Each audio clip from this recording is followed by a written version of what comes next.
Welcome back to Kamp. Camp's back. We got a very special guest today, Ryan. Who is that? We have Sean Dowdell in the studio. Grey Daze, Club Tattoo. We got a lot in common to talk about. Just before the episode, we started kind of chatting a little bit, and I'm very excited for this. Thank you for being here, bro. Thanks for having me. Yeah, for sure. Appreciate it. It's nice to see thank you guys. for the gifts too, man. You brought us a couple Grey Daze vinyls. You're welcome. Show the camera these guys. Also, comic book, which you guys are on, which is epic. Thank you. Get a little up close. Were you a comic book kid?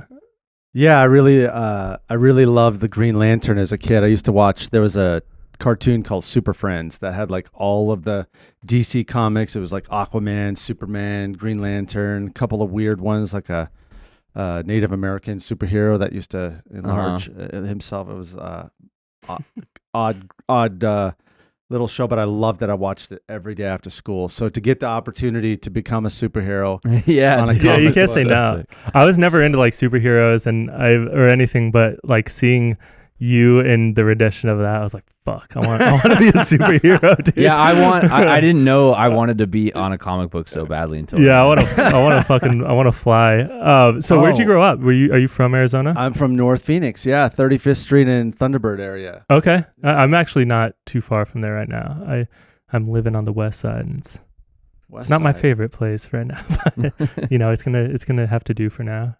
I live in Gilbert now, but grew up in the North Phoenix area, went to Shadow Mountain High School. And so I'm a native, man. I love Arizona. I love everything about Arizona. That's my home. I think the more Ryan and I began to tour with Katastro when we were younger, the quicker we realized how awesome Arizona is. Because we'd play in all these cities, we're like, I want to fucking live in this city. Yeah. Arizona's way, like Tempe is way better than this city. Because everywhere you go, naturally, like if you're on vacation or something, you're like, I could live here. Like I was in Barcelona for a little bit, and I was like, I could do a couple months here, which is like the most I've ever said about anywhere. But like, yeah, you're on tour, you're in like Denver, you're like, it's cool, but I don't know about it. And then you go to like Kansas and you're like, fuck this, dude. Get me out of here. Kentucky. That whole area was always like, we would stick out like a sore thumb. We'd go in a gas station, everybody like turn their head.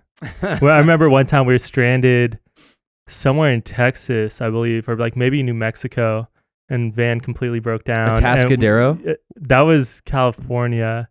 Yeah. It was somewhere weird, but we realized we were going to be stuck for 7 days in this town. And there was no like buses, like there was no way for us to get out of there because it was like we would all have to Uber like an hour and a half to a small airport and then pay like $700 each to get home. And we're like, and then we'd have to do it to get back on the tour. It was just like, dude, it's not even fine. It's cheaper for us to just stay here. And so we're all like, all right, let's go to a bar. And we just walked into a fucking Elks Lodge. We had no idea what they were. Oh my God. And all these fucking guys, these like actual like cowboy looking guys, like all like swivel on the thing, look at us. They're like, you guys members? And we're like, what? The fuck That's you guys funny. Doing here? Yeah.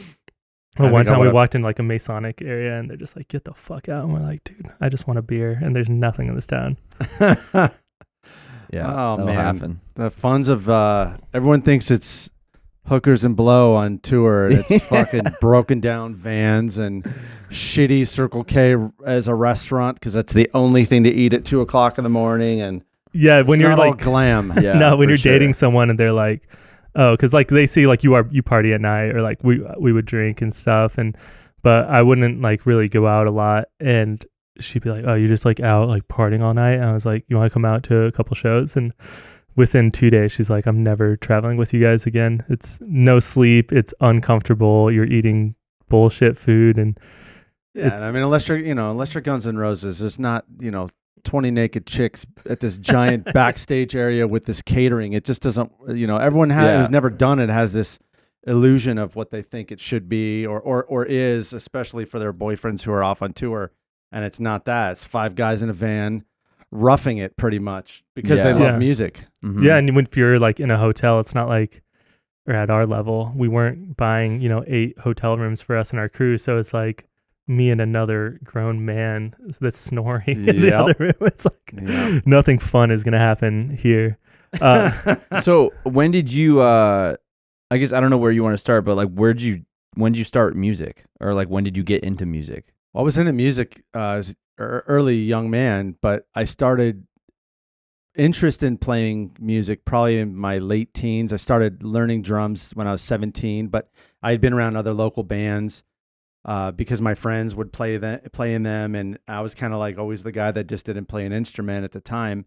And then towards the end of high school, I started learning how to play drums. I think just basically because all of my friends at the time were doing it, and I guess I kind of was the one that kind of kept with it. And once I got out of high school and college, I started taking it serious and formed, a few different bands and did my first recording. I want to say professional recording back in 1992 or 3, something. Where like was that at?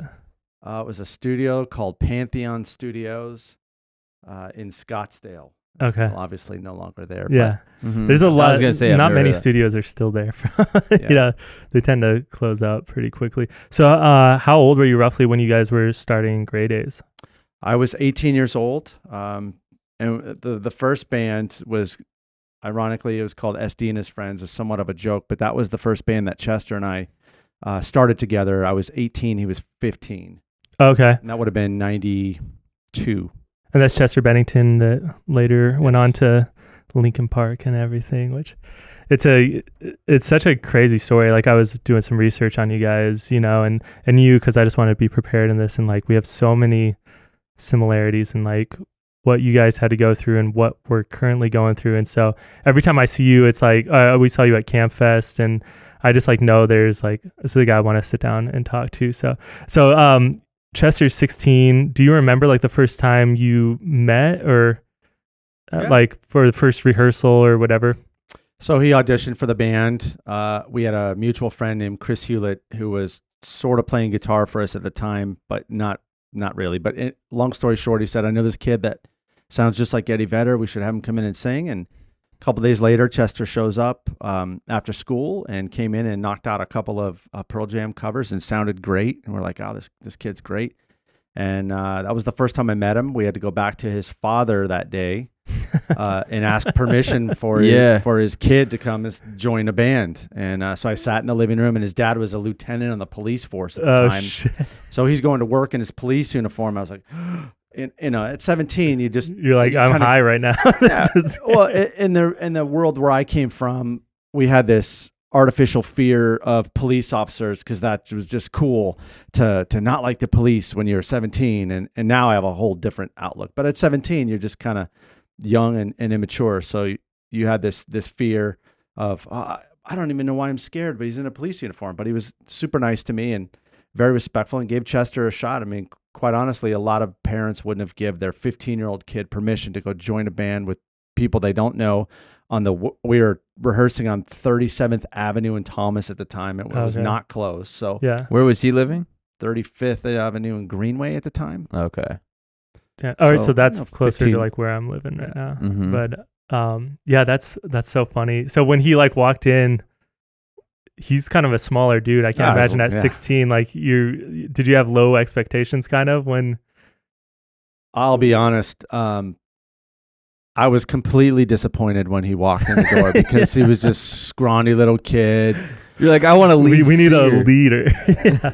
But that just goes to show how immature and foolish I was. I was more focused on, Axl Rose walking through the door versus could this kid sing or not? And then when he opened his mouth, it was the reality just punched me in the face. Like, wow, that's wild. Actually, really good. I need to check my ego and my expectations at the door and see what we can do here. And by the way, we had like an instant connection. So like as soon as we started playing together, there was just this friendship that developed very, very quickly. That's cool. Yeah. So I grew up in this like really weird Christian church, and like there's some websites that say it's a cult, but it's not super culty to me.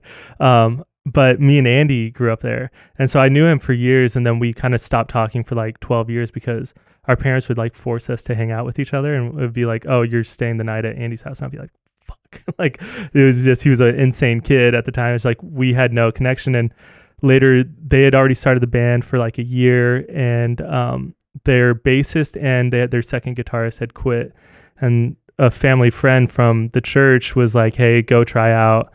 And I kind of did it just to like be nice. And so, but I remember walking into like Stravs garage, at his parents' house and doing like the first thing. I'm being like uncomfortable because it's, an audition and I don't know what to do. And I didn't even know if I wanted to do that. And I just tried out for like a Screamo band, and I wasn't even into Screamo, but I was like, this could be the way because it's popular. And then we had like, I think immediately once we started jamming, we're all just like, this is the move. Like I just knew right away that it was going to be the rest of my life with these guys and everything that came with that. But I remember the first time hearing you guys. Gonzo played one of your demos for me, and I was really impressed, thinking, wow, these guys are actually doing something different. It didn't sound like an Arizona band, which, I think was hard to do, 10 years ago, whatever it was. And I was really impressed with the formulation of how you guys got to where you're at. Because it was very unique, Yeah, what's funny, man, is like I even remember in the beginning stages of the band, like from the first time we got in a room together, the first time Andy called me and was like, hey, I want to start a band. I thought he was joking. He kept calling me, hit me up about it. So I was like, all right, come over to my garage after school. So him and a couple other dudes came over, Tanner, and then two other dudes that were originally like the first guys in the band. And we wrote our first song, and I remember we never, shortly after that, like 6 months or whatever, Ryan joined the band, and then that was the real formation of the band. And we never sat in a room and were like, let's try and make a song like this. Let's try and make a song like this. We were all just like four dudes that were obsessed with different kinds of music that were just like, yo, let's make cool shit. And it was never, in the early stages, we really never had conversations of like, let's make a song like this. We just were making cool shit that we thought was cool. Yeah, and I think that's the hack in all creativity, that people forget that like there's a reason why you like the bands that you do, because they're unique. And we didn't sound like anybody, so it's like there was nobody that we could steal, so everything had to be original, because it was like I was like a jazz R&B like bassist, like that was all I wanted to do. Stravs was in like math rock band. I was into more of the harder shit and like a lot of rock stuff. Like Andy had never listened to rock music until he met me, and I burned him a bunch of Red Hot Chili Pepper CDs. He's like a rapper. I introduced him to like the Mars Volta. He would like listen to the music I was giving him. So like when he saw Anthony Kiedis, he's like, wait, because he was a rapper, he didn't view himself as a singer yet. And he saw Kiedis singing. He's like, oh, I could sing and rap. And that opened a door for him that then changed the way we kind of wrote music from there on out, which was really interesting to watch. Yeah, the guitar parts were like classic rock guitar, jazz bass, and then wild drums, and then a rapper. And it's like some of it now, looking back, like some of the songs, I'm like, all right, we could have made it a little easier for him to rap over. Oh, dude, songs. We made it so difficult for him because in the early stages of the band, I don't know if you can, you could probably agree with this too, but everyone's trying to prove how good they are at their instruments. Yeah. Instead of like, hey, let's make the best song we can. It's like, I want to play the sickest shit so people know I'm dope, you know? So it took us a few albums to figure out that we were stepping on Andy, you know what I mean? That's a massive part too, I think, in just finding your sound as a band, is putting that ego shit aside. It's like, once I got it out of my system of like, I know I'm a good bassist, I know I can kind of play anything that I'm given, and I can come up with good shit. And like, so I was confident in that.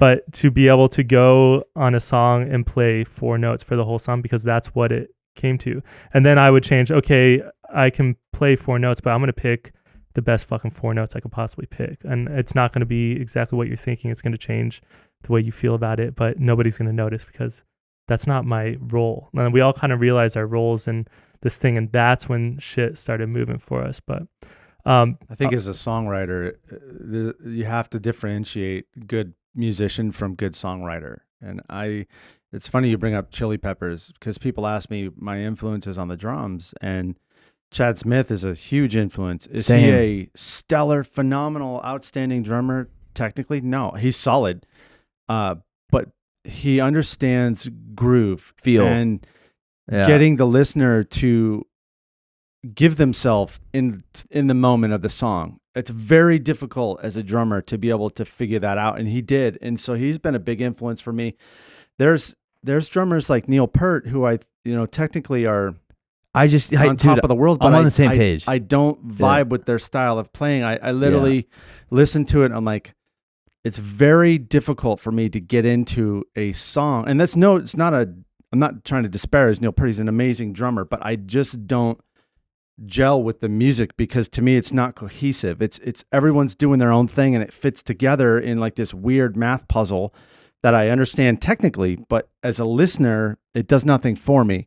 And so a lot of times, to your point, making the song simpler so that the listener can understand and give themselves to it, I think is far more important than shredding over shit. It's also harder in a lot of ways. Yeah, absolutely. Because you have less to hide behind. If you're shredding and you know how to fucking shred, it's like you can fuck up a lot and you can hit wrong notes. It doesn't really matter because you're playing fast and you're getting the point across. But if you're playing 5 notes or something, it's like if those notes aren't the fucking right move, that's going to change how somebody is feeling.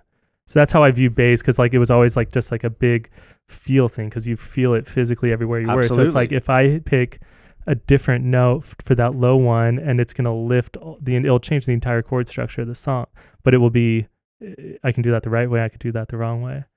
I think, for me, when I'm a little bit older than you guys, but when I was growing up in the 80s, the hot thing, and I hadn't started playing music to this point yet, but the hot thing was guitar players just shredding all over the place. And I now looking back at it, it was just kind of this musical masturbation that did nothing for the song in most instances. There's very few songs where I thought like these incredible guitar solos actually loaned themselves well to the song. One great example for me is like Sweet Child of Mine is amazing.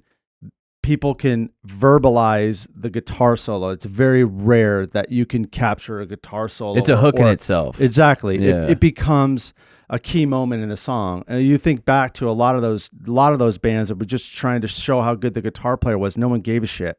And I think now current music, you have the same thing going on, only with drummers instead of guitar players. You have this musical masturbation from drummers, and they're all over the place playing as fast as they can, and it's so boring to me when I listen to stuff like that. Yeah. Dude, there's so many, like when I was growing up learning bass, and like that was my whole life, was just gonna be like I wanted to be a jazz bassist, and I want to be like, my goal was to be the best fucking bassist, and like I would study all these people, and I listened to like all these like virtuoso bassists, like like Victor Wooten, those like the famous ones, and you're like, these guys are fucking, they can do stuff that nobody else can do. I don't even understand some of it, but then you go to like listen to it and it's like, how long am I really making it into this album before I'm like, okay, we get it, like it's less music, and that's where I kind of fell in love with more, okay, I need to step back and we need to write better songs. And then I fell in love with not necessarily being like, it's not my band. It's not like I'm not the fucking lead of this. It's not the bass fucking band.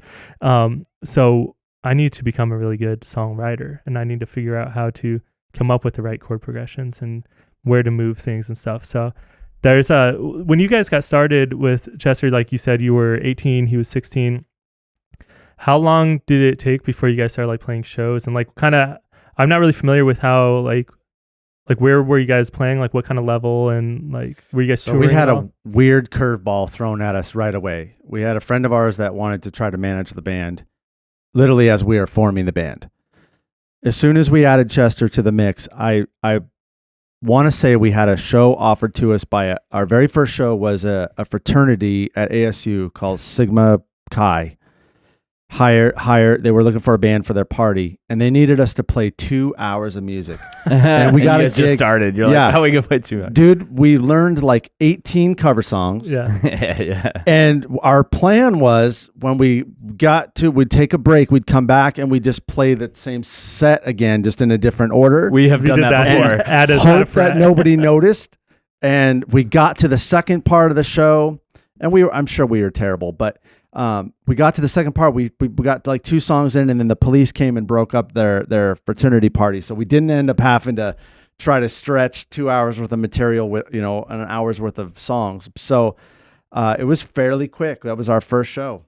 Dude, I loved when cops would break up our shows because we would still get paid and we wouldn't have to do the whole thing, and then we just like, all right, now we're just at a frat party partying with all these people. Dude, we played one time. We got asked to play a frat party in the middle of the forest up at near NAU, And we get there, we pull up in our van with all of our gear, and we realize this is off. No one knows that this is happening. Cops, like the city does not know that there are hundreds of kids out here. There's like 6 kegs. It was like rave directions. There's like turn right at the big tree and then turn left. Yeah, I mean these kids had this shit coordinated, and during our with Google Maps too, they could just ping you, right? Yeah, yeah. Like I mean, when we were younger, that shit didn't happen. No, like, we're turning right at a post sign that looked like an arrow or something. Yeah, yeah, dude. It was an extremely impressive coordination with these college students setting up this epic party in the middle of the forest. But anyways, we're on stage. They set up like a little stage for us, and in the middle of our set, the cops show up. A firefighter shows up, like just pouring into the middle of this huge opening in the forest.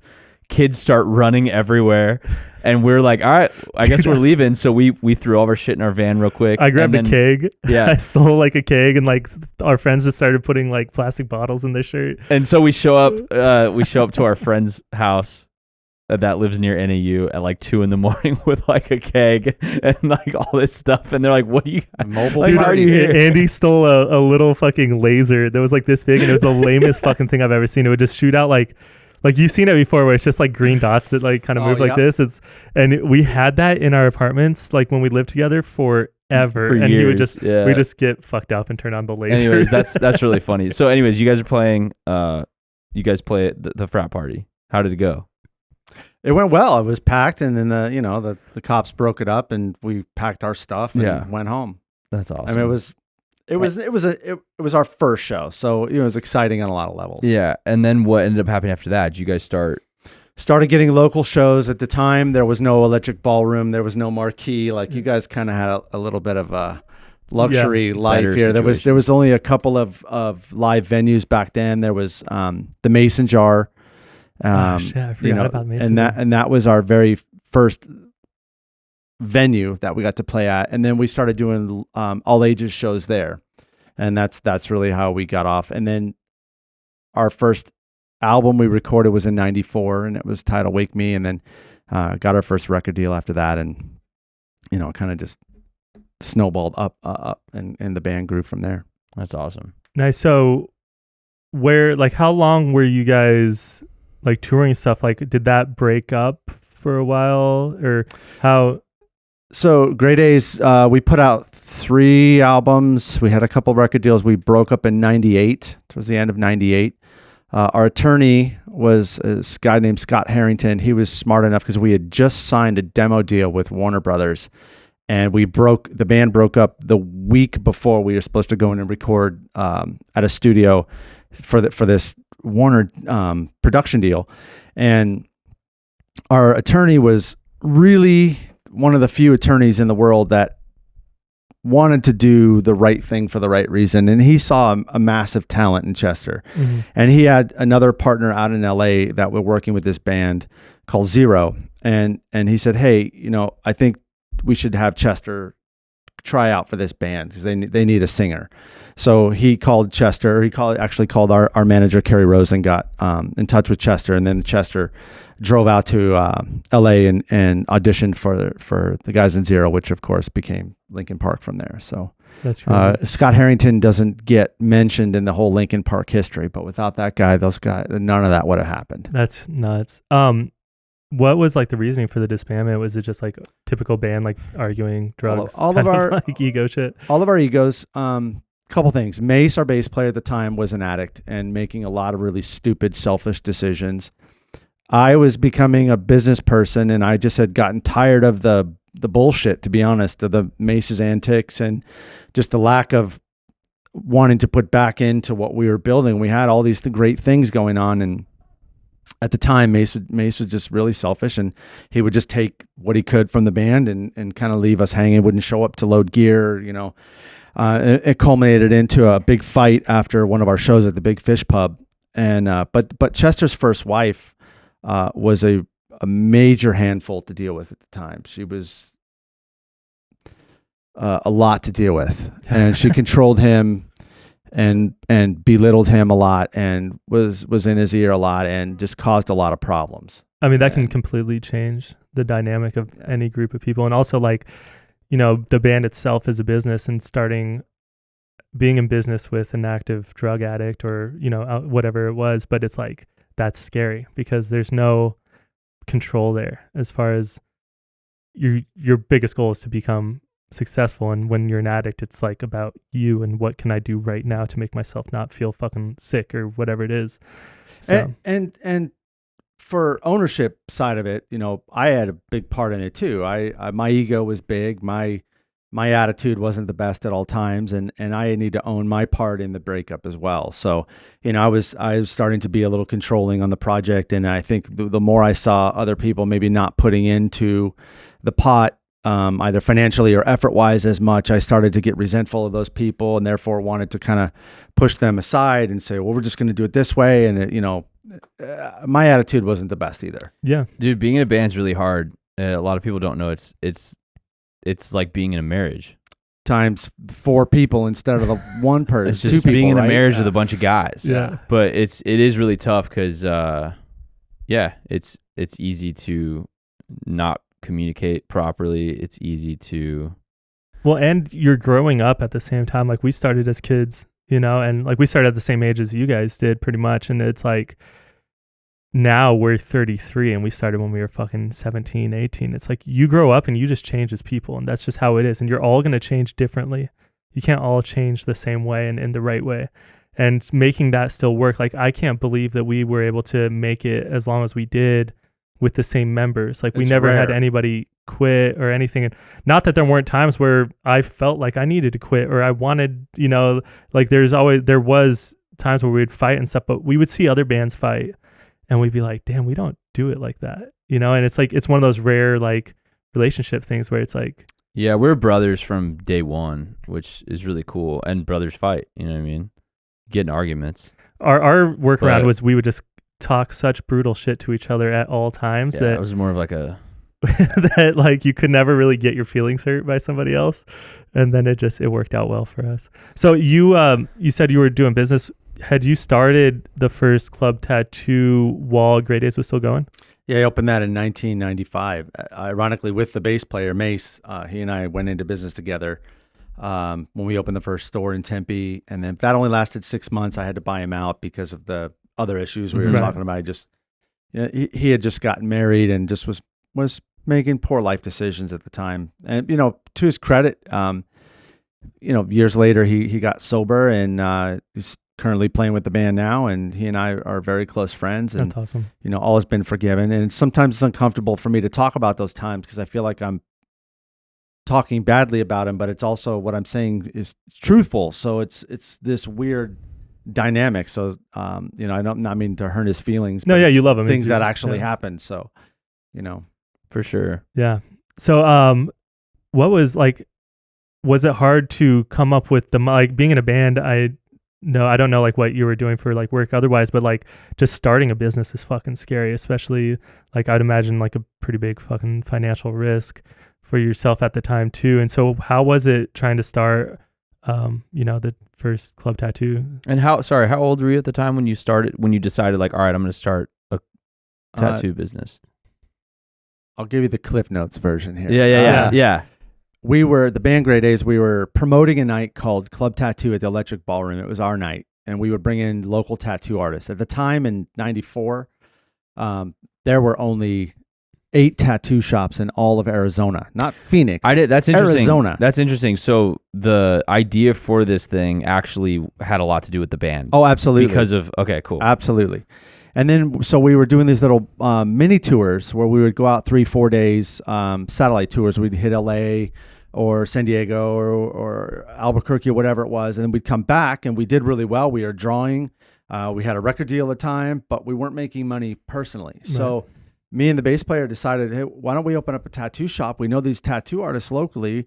We could open it up, and that way when we're on the road, we could finance our lives as we come back. That was the initial thought. Mm-hmm. And I think to your point, was it financially risky? I think that's always relative. At the time I put every dime I had into it, which was $7,000. That was every dime I had. And my partner put in a couple grand. He was supposed to put in the amount, but didn't. That's a whole nother story. But that $7,000 was a roll of the dice. We're gonna either make this work or not. And we used the local fame of the band to really push the tattoo shop at the time, where every time we would play a show, we were playing in front of anywhere from 500 to 1,500 people. We would flyer. It was back in the day of hand flyers. We would flyer the show for Club Tattoo. If we were playing with a national act, we'd bring them over because the original location was right next to the Electric Ballroom, which was the biggest venue in Phoenix. Where was that at? It was on. It's now the Tempe, or it's the Arts Academy in Tempe off of Apache and Terrace. Okay. But that's the old Electric Ballroom, and that was the spot. Sick. And our store was right next to it, so we'd bring the national acts over and tattoo them, and then they'd get up on stage and say, "Go check out Club Tattoo." And literally, the synergy was awesome. The music scene really fed the tattoo shop, and then as the tattoo shop started becoming its own thing in 97, 98, it started feeding back towards the band, where we could put money towards promotion and all these other things. So one really helped the other, you know. Are you you're a piercing, right? Like, did you do tattoos or? I learned how to tattoo in the early years of Club Tattoo. I'm a very competitive human, and I figured out early on that I was not ever going to be a great artist, and that bothered me a lot. Yeah. So I moved from that into the piercing side. I love the math. I love the aesthetics of piercing. So I learned how to do pierce. I learned piercing, and then I learned how to manufacture jewelry and all these other aspects of tools and all these other things. And eventually went on and have a couple patents and had a very lucrative and interesting piercing career, and became very well known in that world, and put out instructional videos and was teaching piercing all over the world. I literally Gonzo said you were doing like seminars and stuff yeah. on it. Yeah. Was your dad an entrepreneur? No, my dad was started out as a car mechanic, and eventually went on to be an accountant for ADOT here in Arizona. But my grandfather was. He started. I sometimes wonder if it's in people's blood. I feel like a lot of people that start their own businesses have someone in the family that did that. I think for me, I would rephrase just a little bit. I would say that somebody has somebody in their life that inspired them somewhere along the way, whether that's a dad or a grandpa. Or a father figure. Got you, yeah. And my grandfather was one of those guys. He was just an amazing man, and it always instilled in me that I could go and accomplish whatever I want, but it was going to take serious dedication and practice. Like, you literally had to go and do it. You couldn't just talk about it. Don't tell everybody what you're going to do. Show them what you're doing as you're doing it. So that was his motto, so to speak. And it really hit home with me. I didn't start putting it into action, so to speak, until I started Club Tattoo and realized I had this entrepreneurial bug. And I loved creating businesses and creating things. And I think what differentiated me early on is I'd have people that would ask what I felt like were odd questions, like, "Oh, how much money are you making? You must be making bank." And I never, that was never my goal. I wanted to create this really rad tattoo company that was so cool. And, I would spend money on stuff that made absolutely no sense financially as a business person. Like, if my accountant were to look at it, the ROI would be, he'd be like, "What are you doing? This doesn't make financial sense for the company." But I'd be like, "Yeah, but this leather couch looks great in the lobby. People love the aesthetic. Like, it brings so much of a cool look." Like, to me, that was more important than dollars and cents. Well, it was making your situation also unique too, right? So yeah, it was, because Club Tattoo has its vibe. It does. It's the rock motorcycle. It's the fucking. It's your band's demographic is your business's demographic, and vice versa. And so you guys did such a great job of capturing that world of this is what it is. It's exciting. It's fucking raw. It's real. And it's fucking tattoos and piercings, Thank you. And you guys have built it into a massive fucking empire. I mean, how many do you guys have now? Oh, well, thank you for the compliment. We have 6 studios. We have 3 in Arizona, 1 in Scottsdale, 1 in Mesa, 1 in Tempe, and then we have 3 in Las Vegas. So 6 total, 1 at Venetian, 1 at the Link, and 1 at Planet Hollywood. And looking to open up more locations and scale globally here as we move forward. But I think for me, the important thing about all this was just to create a cool company. And that was really what I felt like I did. And, coming from Arizona, I'm proud of that. I like to see other Arizona companies that are succeeding, and I'm stoked when I see a company like Dixon come from nothing out of nowhere and just crush it, or like Shop Beer Company in Tempe, like these young, hungry entrepreneurs that are creating these badass companies, and not because they're chasing dollars, because they're chasing cool, they're chasing lifestyle, they're chasing their passion. That to me is a true entrepreneur. Yeah. I've met a lot of people that they're only interested in like, what's your P&L look like? What's your balance sheet look like? And to me, that's like a stockbroker approach or a banker approach. It's not fun. And if I'm not having fun, I don't want to partake in the business. Yeah. So how many years after, like Chester goes on to Zero, which becomes Linkin Park, you start focusing on building this company into what it's now become.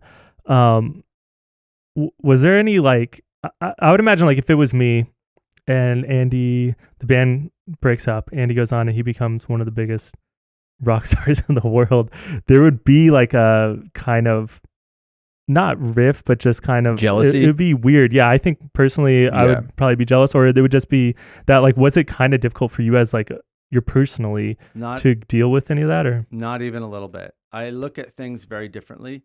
I would say to you, if you were to come and say, hey, Sean, I'm really bummed out. Andy did this and that, and I'm not involved. I'd say, well, you were a part of that.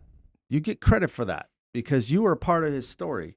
You put into that recipe that became whatever it is. So be proud of yourself for what you shared into that success. Almost like you helped him on his journey. Oh, I know I did. And he'd be the first to say it.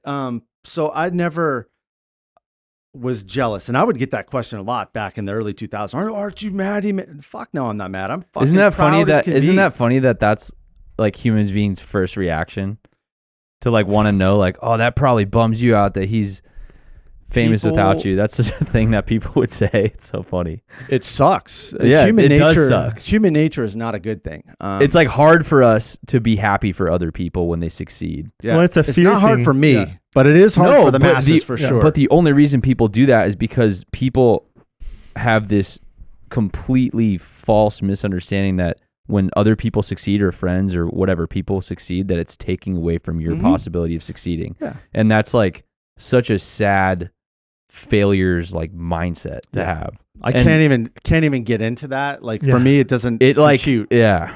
But so when the band broke up, I went on to another band I formed called Waterface. We had a record deal with EMI, and I literally there was this magazine that would come out every month called Alternative Press, and it would showcase all of the labels' new bands. I was on EMI, he was on Warner Brothers. Our records came out the same month. I still have the magazine. Open it up. My band Waterface's album, the next one is Linkin Park. And this is the one thing that did crush me. Then they write about the drummer and the bass player, or the drummer and the guitar player in this band Waterface are awesome. It's really cool. The grooves are great, but the singer has a lot left to be desired. They got a long way to go. Yeah. But it's a pretty good album. Nothing great. Then you flip to Linkin Park. This band is awesome. They're going to be huge. I was like, I was crushing. Totally. So it's like basically they got a better review. Than you guys, yeah. And by the way, they deserved a better review. Yeah. And I knew it. That's what burned me out. Right, I owned a recording studio called Sound Vision in Tempe back in the early 2000s. And I was what was called an influencer back then, totally different than what you guys know as influencers on Instagram now. But labels would send me boxes of CDs every month. And they did give me these forms and say, listen to it, tell us your initial thoughts. And in one of those boxes was a CD called Hybrid Theory. And it wasn't Linkin Park Hybrid Theory. They called themselves Hybrid Theory before it was Linkin Park. Oh, okay. So it was their demo, and it had 4 songs or whatever. And as soon as I put it in, and I didn't know this was Chester's band. It was one of 30 CDs that got sent to me. I put it in, recognized his voice right away. I'm like, who is this? Look it up. Sure enough. Took it back to my first wife, Thora, at the time, and I played it for her at home. I said, listen, this is Chester's new band. It's incredible. And we both sat there and listened to it, and we're happy for him. Had no idea it was about to blow up the way it did. So that's cool, man. I literally have that memory of sharing his music as the first time I heard it away from Grey Daze, and being genuinely happy for him, seeing what he had grown to and gone on to. So I never wrapped myself in jealousy. I'm not jealous of any. My life is so blessed in so many areas, dude. Like I literally could go down the list of awesome things I've gotten an opportunity to be a part of. Right. So what a schmuck I would be if I was jealous of what somebody else had. Oh, they got more than I did. Who cares? Go out and earn it. Get off your fucking ass and go make it happen. And you've had your own incredible success in other ways as well. It's like absolutely. So were you guys? When did you guys get back in like contact or start talking about, hey, let's do Grey Daze again? So he and I didn't talk for 2 years. As the whole hybrid theory went out there and was blowing up all over the world, he and I weren't talking. And we were the best of friends right up until the point the band broke. I was best man at his wedding. Our guitar player, Bobby, was diagnosed with brain cancer. And word had gotten back to Chester, I guess. And he called me and said, hey, I heard about Bobby. And we just started talking. And it's like, it's been too long. You know, I owe you an apology. I said, I owe you an apology. It's the way we broke up. And you know, some things were said that just were, you know, foolish and immature. And literally, I think the next day he's like, come out to California. I want to hang out. So I flew out to California the very next weekend. And this would have been 2001 or 2002. Mm-hmm. And we just kind of picked back up where we left off. And then within a year or so, he had become partners in one of the club tattoos in Mesa that we had just opened. And then we started toying around with playing in these little side projects. We formed a little side project called Bucket of Weenies and did all these little things with our friends groups. And then in 2016, he called me. He had just gotten, or he was on the road. I can't remember if he was on the road on the One More Light album or it was just before he was going out or releasing the record. It might have been just before he released the record. And he said, hey, I think we should do another club tattoo party because we had done these really huge anniversary parties. I'm not sure if you guys remember that back in the day. Yeah. Throw these huge parties in Tempe. And you guys were supposed to play this show that I'm about to talk about with us. And he said, I want to put Grey Daze back together for the club tattoo anniversary party. And I said, wow, okay. How's that going to work? Because there was a lot of logistics. Me and Mace weren't talking. Who were we going to have play guitar? I mean, there was a lot of, because Bobby had since passed on from terminal brain cancer. And so we brought Jason Barnes, the original guitar player, and Kristen Davis into the band and started rehearsing and writing. And as we announced the show with you guys, I think it was going to be September 20th of 2017, right? Yeah.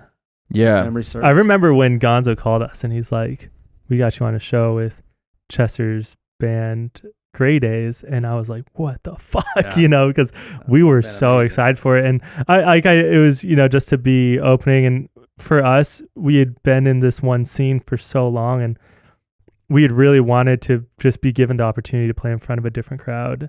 And not that we didn't enjoy our crowd. We loved, our fans did everything for us, and they've had our backs tremendously through everything we did. But it was like, we felt like we never quite fit into like that reggae scene because we weren't a reggae band. No. And then I wouldn't even describe you guys as a reggae band. Yeah. No, not at all. And it's like, but then we also like don't fully fit into just like an alternative rock scene. So it's like I just wanted to play in front of completely new people that would have never heard of us, would have never accidentally seen us, and see what it was like. And it was just like such a cool opportunity, and it was like building up. It was supposed to be like that September 20th, I believe. So, it was going to be good. And, you just mentioned something too, like the fact that it's hard to categorize you guys is such a good thing. I thought about this. I think it was a single you guys released right before Andy passed. I can't remember the name of it, but Gonzo sent it to me and I really liked it. And Chester and I played it for him. Was it called Sugar Pills? I don't remember. I think that was it. Yeah. It was really good. Mm-hmm. And I remember thinking, these guys, like if you had to go, well, what does Maroon 5 sound like? Or what does Muse sound like? There's not really another band that you can go, they sound just like these guys. Or Chili Peppers is a good example. You guys had that. And I thought that was really a unique thing to see come out of Arizona. Because very, very few bands have come out of Arizona. You've got Funk Junkies and the Refreshments and Gin Blossoms and Meat Puppets and Alice Cooper and you guys and Grey Daze, and Jimmy Eat World. I mean, am I forgetting somebody in there? The Main, but it's Authority Zero, Authority Zero. Okay, the main is out there crushing it worldwide.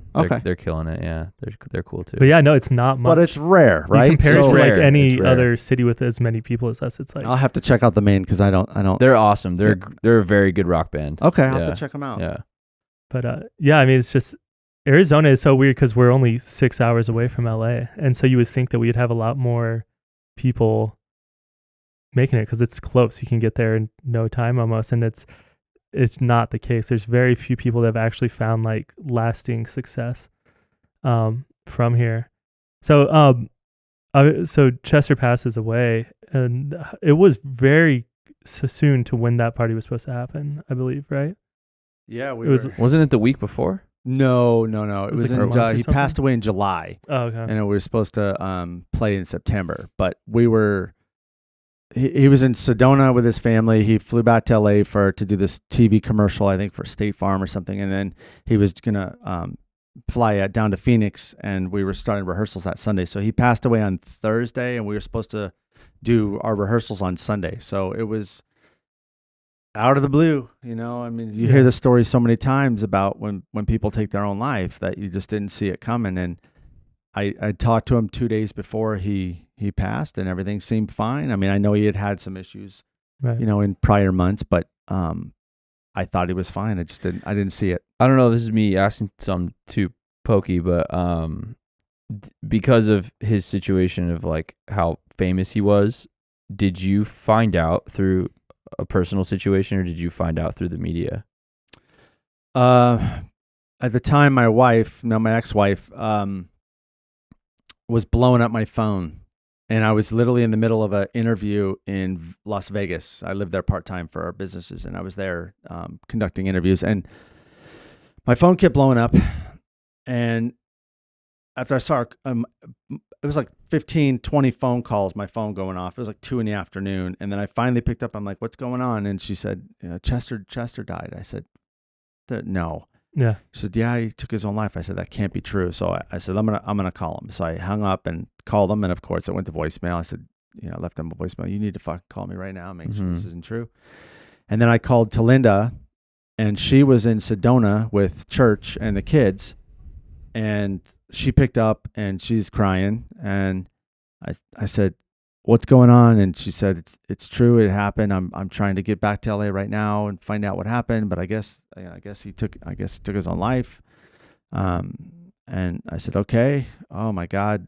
What do you need? What do you need from me? And she said, just come out to LA and help me. And I drove back from Vegas to Phoenix so I could pack stuff, and then drove out to LA that same day, and then spent the next 10 days trying to help facilitate getting the funeral figured out and all the family stuff. And there was a lot of, family infighting and stuff that was just, ridiculous. But it's hard to hear because it's just like, we know exactly that feeling, even though Andy's wasn't the same situation. It's that same sudden, out of nowhere, you can't see it coming. There's no time to prepare yourself for it. And suddenly it's just, a bomb goes off and you're sitting wherever you're sitting. It's just like, you can't change it, and it's happened.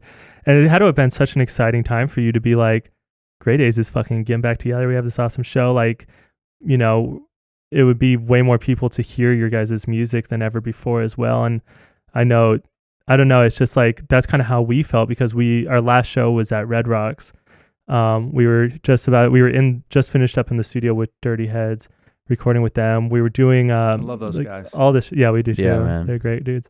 And we gave them their first show, right?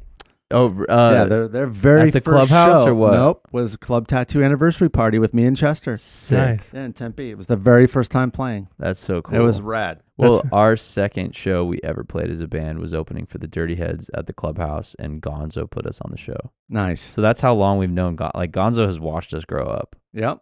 We're his little shithead kids. Yeah. He's a good man. I've known Gonzo for many years. Yeah. So, obviously, like, everything happens. How long is it before you start working on, finishing up the Grey Daze stuff? So, how did that decision even come about in your? Well, a couple things I'll touch on real quick. So, you said, "Oh, it's going to be great to have people hear Grey Daze." Yeah, because a lot of people don't realize when Linkin Park made it big, Warner Brothers went and scrubbed Grey Daze from the internet, from the record stores. They put their lawyers and attack dogs on everything to squash and erase the history of Grey Daze. They were absolute shitheads. Why? So what's the reason for that? Because they don't want any competitive product. They don't want anything out there that could take away focus and limelight from Linkin Park. That's crazy. They were absolute shitheads, and they deny it to this day. The Linkin Park management did it at the time. Yeah. Fucking assholes. I'll call them out the way it is. Yeah. And it's funny that when we re-signed, we signed with Tom Wally over at Loma Vista with this project. And Tom was the head of Warner Brothers when all this was going down. Mm-hmm. And so he and I had many conversations about it. And he said, look, it's just the way record business is done. If there's a competitive product where the record label and the bands aren't benefiting, we step on it. That's just the way it's done. So as a businessman, I totally get where they're coming from. Right. Yeah. But it feels like shit on the other side. That's your personal history. Yeah. That's your life and how you got your, it's. So I had a chip on my shoulder from that for many years. I was like, what the fuck, man? We can't even have our own music that we wrote that's out there. Like, this is bullshit. So, well, because of the stage of the internet at that point too, is probably way easier to fully erase shit online. Yep. Like nowadays, you couldn't really do that anymore. Yep. I mean, you probably can, but it has to be it would be hard. Way harder. Yeah, I mean, with you, there was no YouTube. There was no none of this stuff. So fast forward, when we announced we were going to do the reunion show with you guys in 2017, we started getting bombarded with tour offers all over the world, and so it kind of culminated in through several conversations with Chester and I to start writing new music. So we had started writing new music and started working with a producer named Sylvia Massey, who's very, very well known. What other like Tool? Artists? Oh, okay. Yeah, she did she was the engineer for the Red Hot Chili Peppers Blood Sugar Sex Magic album with Rick Rubin as a producer. I mean, she's a badass in her own right. And so we started working with her, and we were in the middle of working on songs when Chester passed away. So that's really how it wasn't like we weren't thinking about releasing music and then he passed away and I just decided to release the music. And that's sometimes I get accused of that kind of bullshit from people that don't understand what was actually happening. And Chester was 100% on board on putting out new music. He had written five tracks that we were working on currently when he passed away that were on his hard drive when he left the earth. So all these things were in motion, and it was about 5-6 months after he passed where I sat down with Kristen and Mace and said, why don't we just finish up the record on our own? Didn't have any illusions of getting a record deal or anything like that. I was like, let's just finish it. Let's just get to a point. I'll finance it. We'll go in the studio. We'll finish the songs and we'll be done. And that's how it started. Damn. And so was it pretty soon after he had passed that you... About 5 months. Yeah. 5-6 months before we so you're we still took it dealing seriously. with all that. I mean, it's like the same shit that we started going through, and it's like...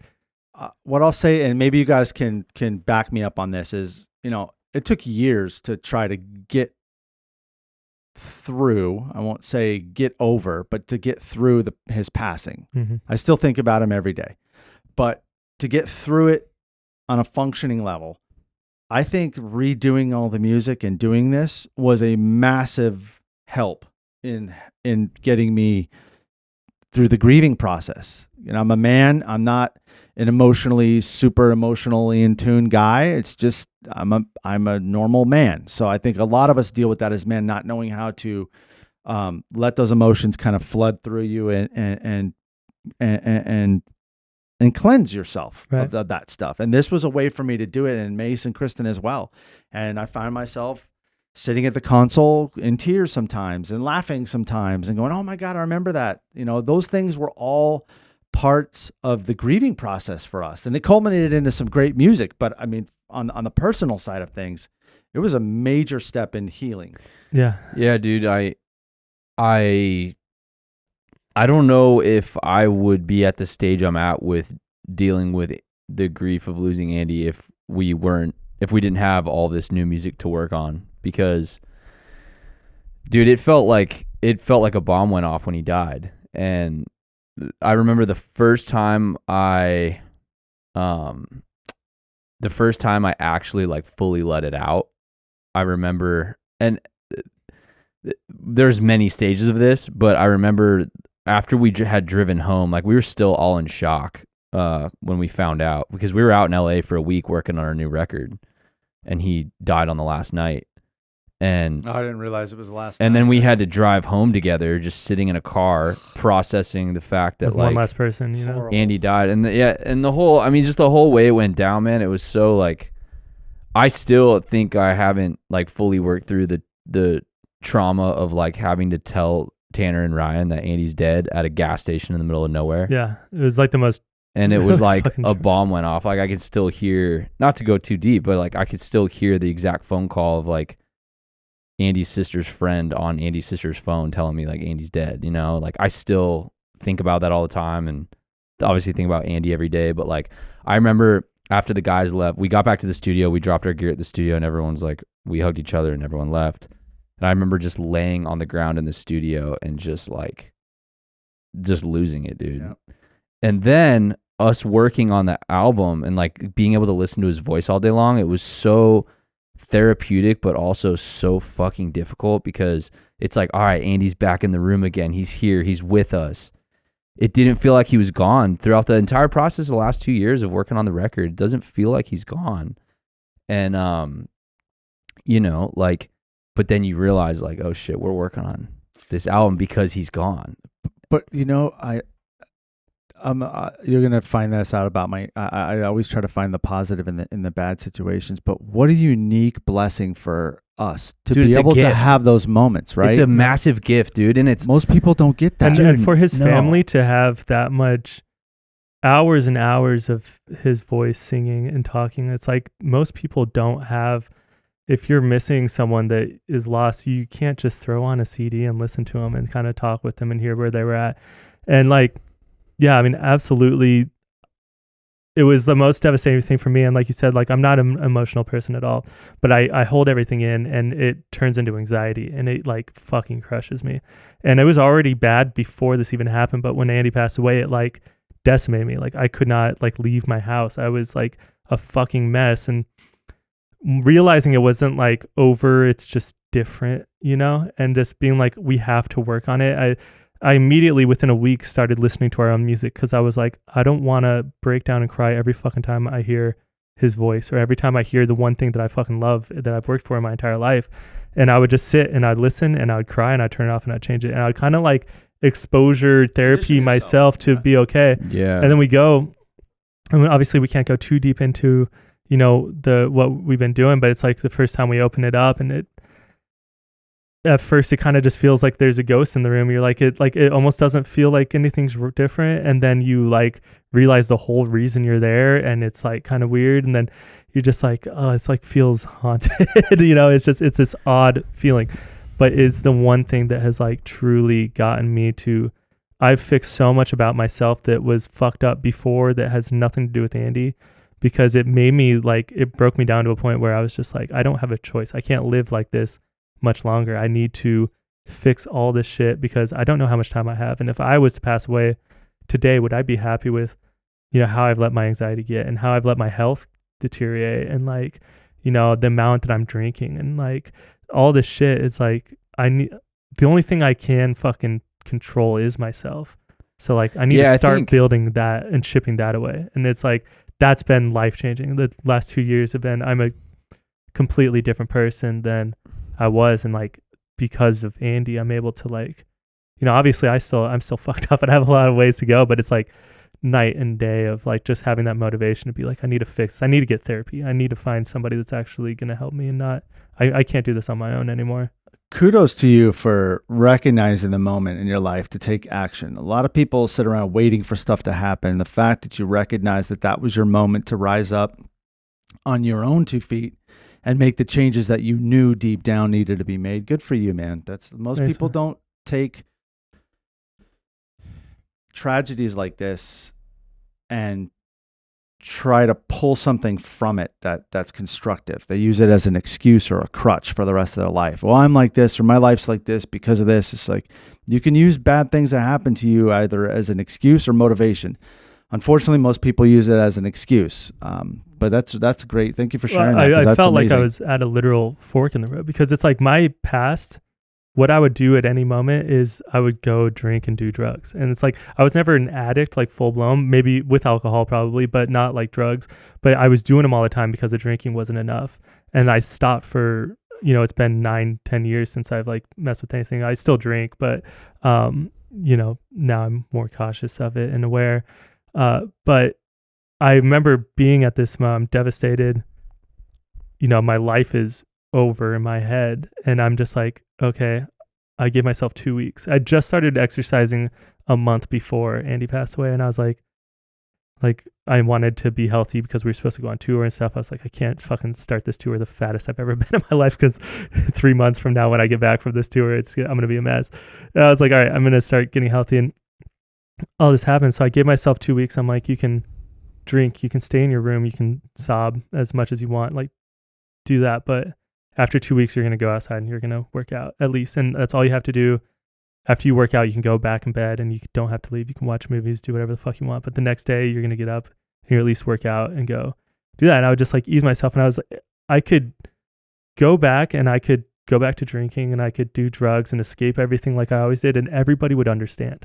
And I remember thinking that, I was like, if I do this, like nobody's going to blame me. Like, no, they'll feel sorry for me, and nobody's gonna be like, how could you do this? It's like everybody will understand why I did it. It was almost like I was trying to give myself an pass excuse. And like excuse on like an hey, excuse it's to fine. be a victim. Yeah, it's like okay, well, if you want to go off the fucking rails like you used to be, you can do it. It's like now or never. Pass. And so yeah, I'm so glad I chose not that, because that's not going to fix anything. But we started working on Kamp Fest, and we had that to focus on in the album. And I saw you at Kamp Fest, and, that was the most emotional night I think I've ever had. Just like, it was so beautiful, but so hard and stuff. And I remember seeing you, and we don't know you too well, but I just knew your story, and I knew you had experienced similar to what we had. And it like meant a lot for me to like have you come out and like see it and stuff as well. And thank you. For real, man.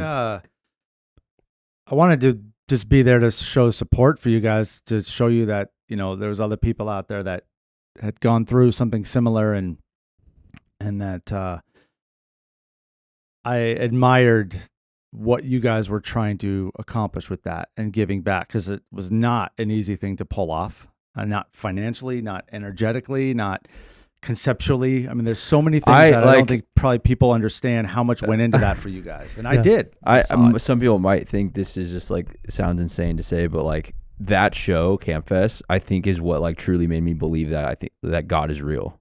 Like I really believe that like the universe can bring things together when they need to happen. Mm-hmm. And that show, to me, I just can't, my brain can't understand how we're not all connected if something like that can happen.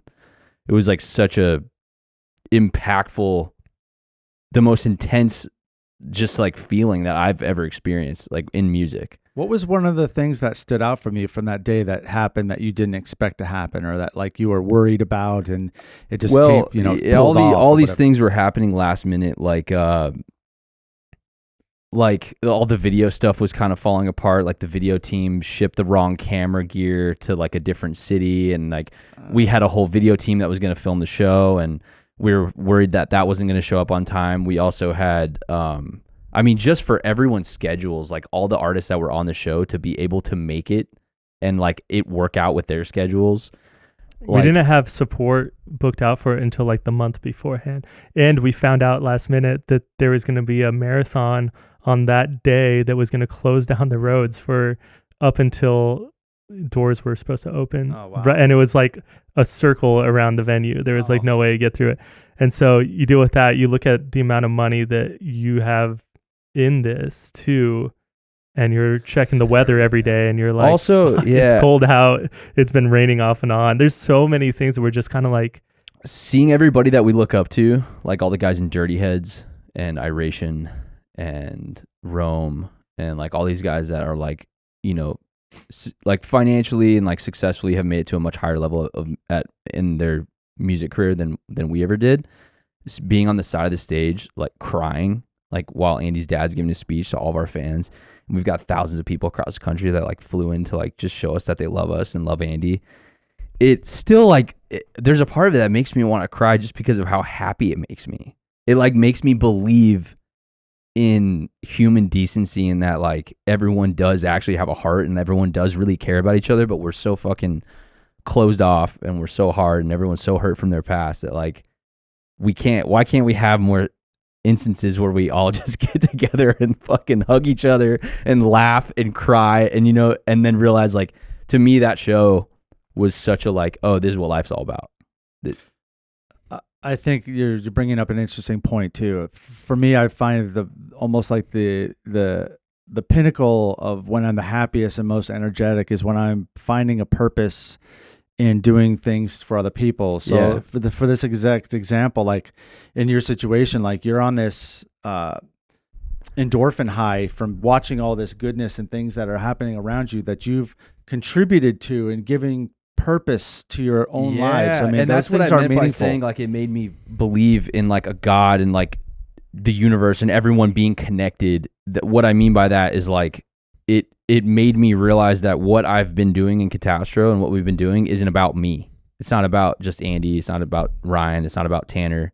It's about this thing that we've created in the community that we've brought in together with people. And like, I'm sure what excites you seems is even with your tattoo business is like when you're doing these events, you're bringing these people together, you're connecting these dots, you're realizing that like there's more to life than just what you want is actually like the least important thing. And you've made a good impact on your culture and what you fucking like and like what you fuck with. And that's got to feel good because you're like, yeah, we're a part of this thing that I just wanted to be a part of. And like, you are a part of it.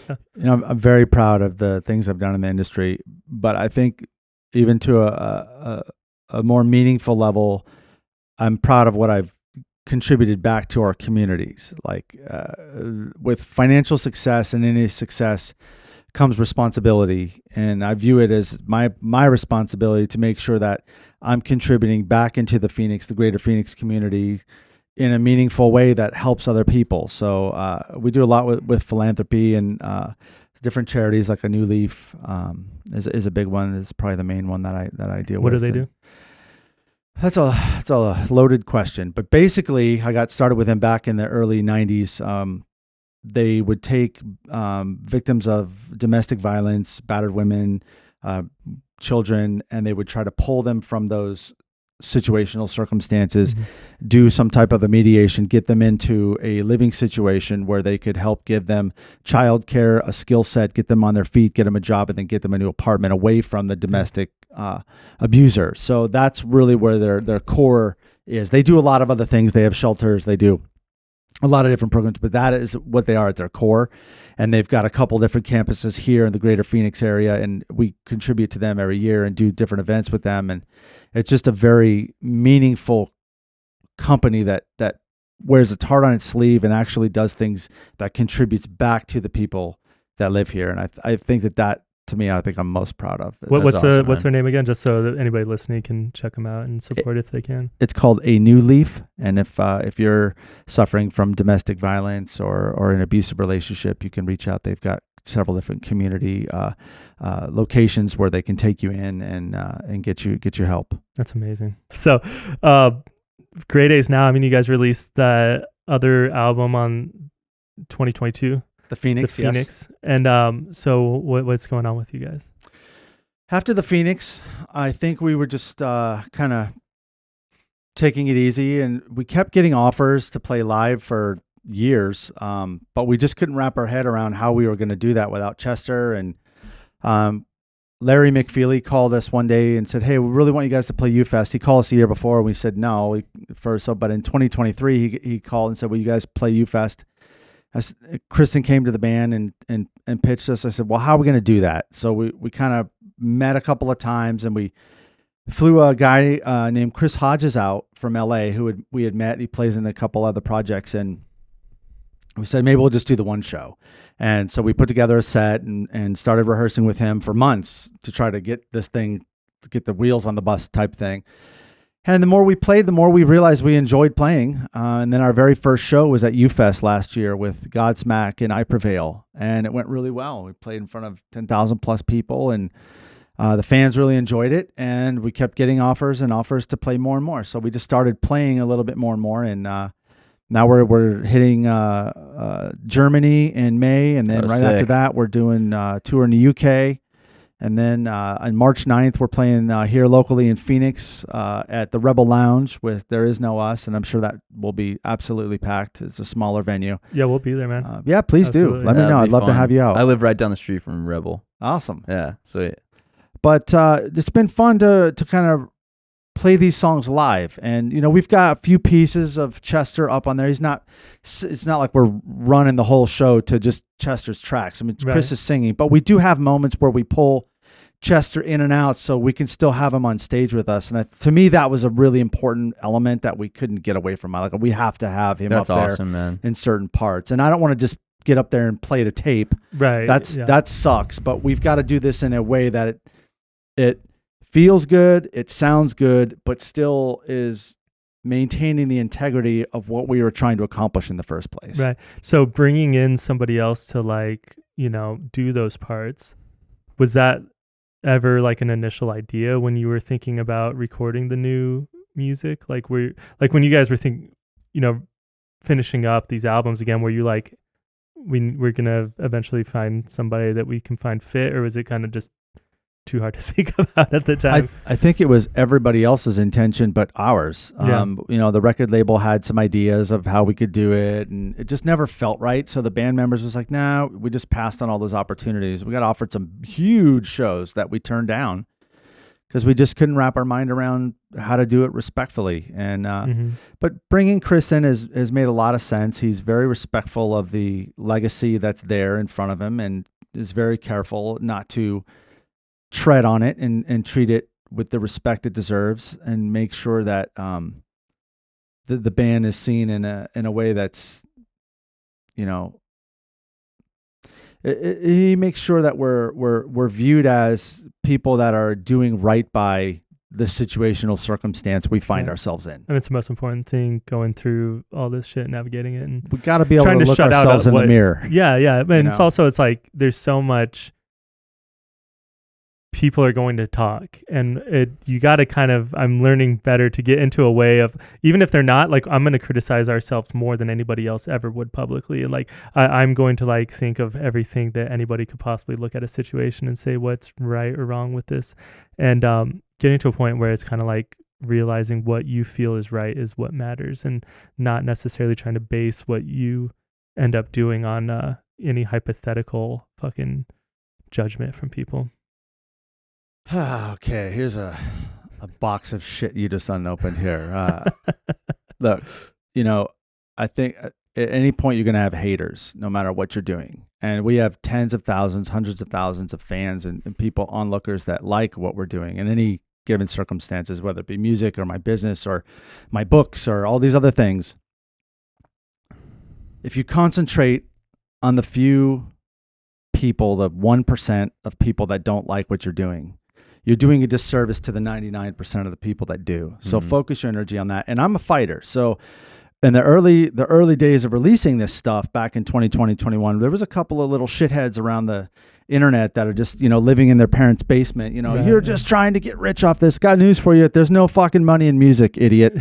I've spent hundreds of thousands of dollars. I can attest to that. Yeah. I literally have spent hundreds of thousands of dollars of my money making this thing come to life. Right.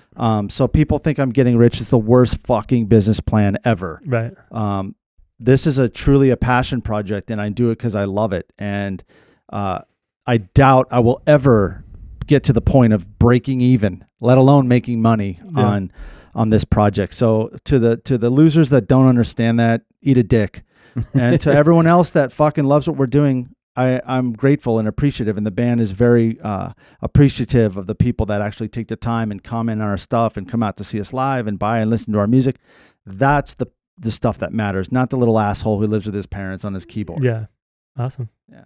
Bro, love you, man. Dude, thank you so much. That's perfect. Sorry. But have to get that out there. No, it's so true. It's, you can kind of sit and not even if you don't let it affect you, it's going to affect you a little bit. And so if you just don't even pay it enough attention to, it's hard to to have someone throw a rock at you, and then you just have to kind of act like it didn't happen. Like, yeah, no, it's like, no, motherfucker, I'm gonna smash you in the face. Like, but that also, you can't go around smashing everybody in the face. So you have to come to terms with it. And the best way I deal with it is just ignore the idiots, block them, and concentrate on the people that love what we're doing. Mm-hmm. Yeah. There was one kid on Twitter once that was like talking shit to me personally about like our music or something. He's like, wow, you must fucking wish you went to music school so fucking bad. And I sent him a picture.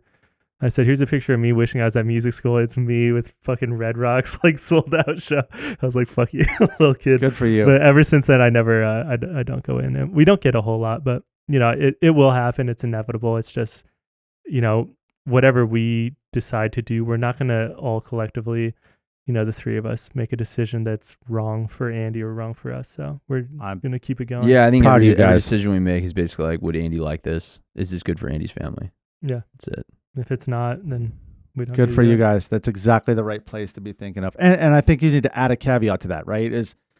Do we like what we're doing? Yeah. You know, don't forget yourselves in that role. Like, you guys are part of this too. So it's great to focus on Andy. I think it's awesome. I just want to make sure you guys are part of that too, man. Make sure that you guys are happy. Yeah. I mean, it's our life work as well. It's your legacy. Yeah. Awesome. Dude, I mean, I say, is there anything else that you think we're like missing here? But I just think this conversation has been great. I think we should probably wrap it up here, but we'd love to have you back in the future. And next time. So there's a lot of things that I do. So we didn't talk. I've written and published a couple of books. That's right. So that's okay. Don't be sorry. We can talk about it next time. Yeah, that's awesome. I've got millionaire. Couple of patents. I do a lot of things in the real estate world. So I own a bar and some other stuff. So we can talk about entrepreneurial stuff next time, but I love talking about music. So I'll talk about that anytime. Yeah, let's do a whole business related episode next. It really is interesting how many similarities we have with the stuff that you experienced with Chester, and obviously the stuff that me and Ryan have gone through with Andy. It's